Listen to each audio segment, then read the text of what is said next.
जूही अपने पति विकास और अपनी ननद सिया के साथ रहा करती थी। सिया की अभी तक शादी नहीं हुई थी।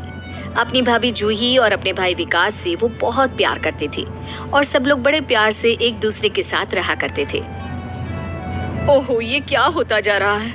मेरे बाल कितने ज्यादा गिर रहे हैं। ऐसा लगता है कुछ ही दिनों में गंजी हो जाऊंगी मैं। अरे भाभी, आप ऐसा क्यों बोलती हैं? मेरी भाभी तो इतनी खूबसूरत है, भला वो क्यों गंजी होने लगी?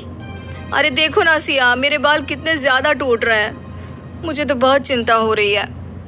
भाभी, आप जरा अपने बालों में लगाने वाला तेल तो मुझे देना, मैं अभी आपके बालों का इलाज करती हूँ। पर ऐसा तुम क्या करने वाली हो?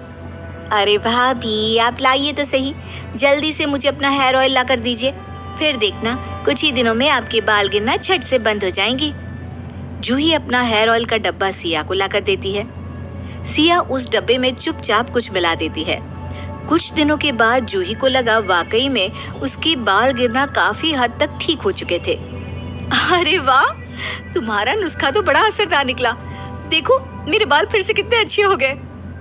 आखिर बहन किसकी है? मेरी बहन तो लाखों में एक है। बिल्कुल ठीक कहते हैं आप, लेकिन आपकी बहन मेरी ननद भी है और मुझे बहुत प्यारी है। अब देखो ना, कुछ वक्त बाद उसकी शादी हो जाएगी और ये अपने ससुराल चली जाएगी। फिर तुम्हारी मदद कौन करेगा इन छोटे छोटे कामों में? वही सोचकर तो मैं भी परेशान हो जाती हूँ। समझ में नहीं आता कि सिया के बिना कैसे काम चलेगा मेरा।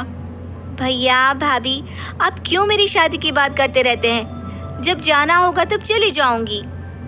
कुछ दिनों के बाद ऑफिस से आने के बाद विकास बहुत थका हुआ दिख रहा था। जूही, जरा इधर तो आओ। ऑफिस में काम करते मेरी गर्दन में बहुत दर्द हो रहा है। परेशान हो चुका हूँ पूरी तरह।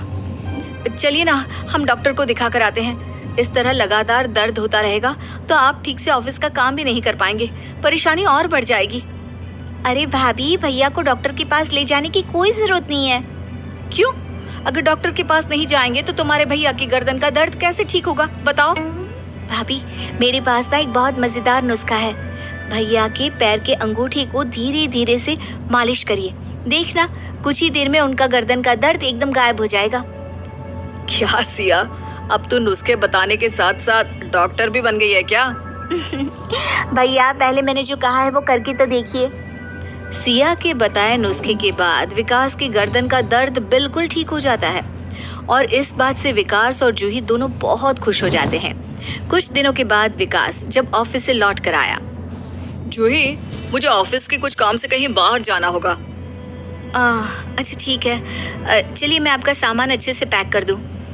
लेकिन एक बात बताऊं, मैं एक बात से बहुत परेशान हूँ। क्या हुआ? कौन सी बात से परेशान हैं आप? वो क्या है ना जूही, मुझे फ्लाइट से दूसरी जगह जाना है और तुम तो जानती हो ना, ऊंचाई वाली जगह पर जाकर मुझे बहुत ज़्यादा वो वॉमिटिंग होती है। अरे कुछ समझ में नहीं आ रहा, इतना पास भी नहीं है कि ट्रेन से जा सकूं और जाना कैंसिल भी तो नहीं कर सकता। हाँ, आपकी वॉमिटिंग वाली आदत के बारे में तो अच्छी तरह से जानती हूँ, लेकिन हमारे पास इसका कोई इलाज भी तो नहीं है। क्या कर सकते हैं? अरे भैया, आपकी बहन के रहते आपको चिंता करने की क्या ज़रूरत है? देखिए, जब आप फ्लाइट में बैठे ना तो अपनी सीट के नीचे एक न्यूज़पेपर को 4-5 बार फोल्ड करके रख लेना और उसके ऊपर बैठ जाना, फिर देखना आपको बिल्कुल भी वॉमिटिंग नहीं आएगी। अरे कैसे बच्चों जैसी बात कर रही हो? मुझे नहीं लगता तुम्हारा ये नुस्खा काम आने वाला है। वैसे मुझे तो तुम्हारी सारी बातों पर भरोसा है, लेकिन न्यूज़पेपर से वॉमिटिंग कैसे रुक सकती है?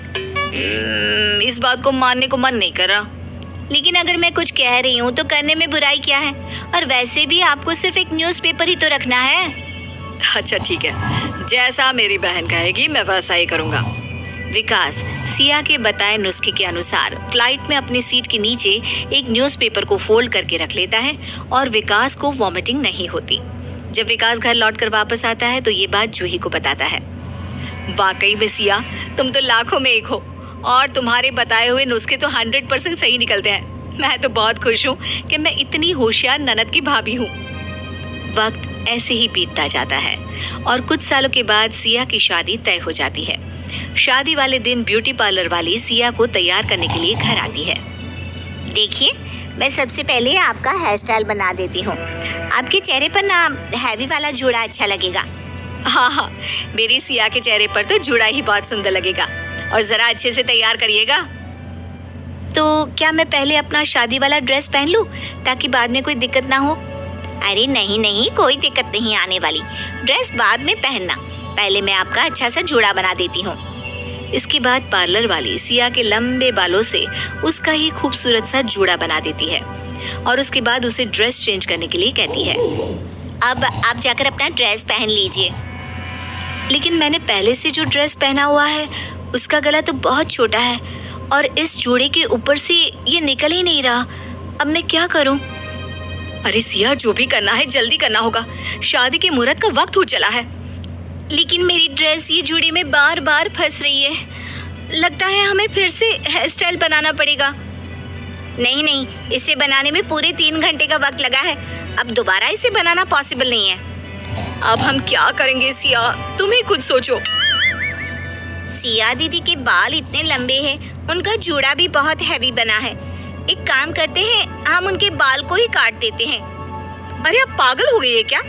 मेरी ननद के इतने खूबसूरत बालों को काटने की बात कर रहे हैं? आइडिया, हम बालों को क्यों काट रहे हैं? जो ड्रेस मैंने पहना हुआ है इसके गले को काट कर भी तो बड़ा किया जा सकता है ना।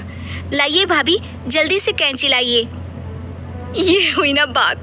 देखा, मेरी ननद का दिमाग कंप्यूटर से भी तेज काम करता है। आई बड़ी बाल काटने वाली। जूही जल्दी से दौड़कर कैंची लाती है और सिया ने जो ड्रेस पहना था उसके गले को काटकर थोड़ा सा बड़ा कर देती है। सिया ने आराम से अपना शादी वाला जोड़ा पहन लिया और खूबसूरत दुल्हन बनकर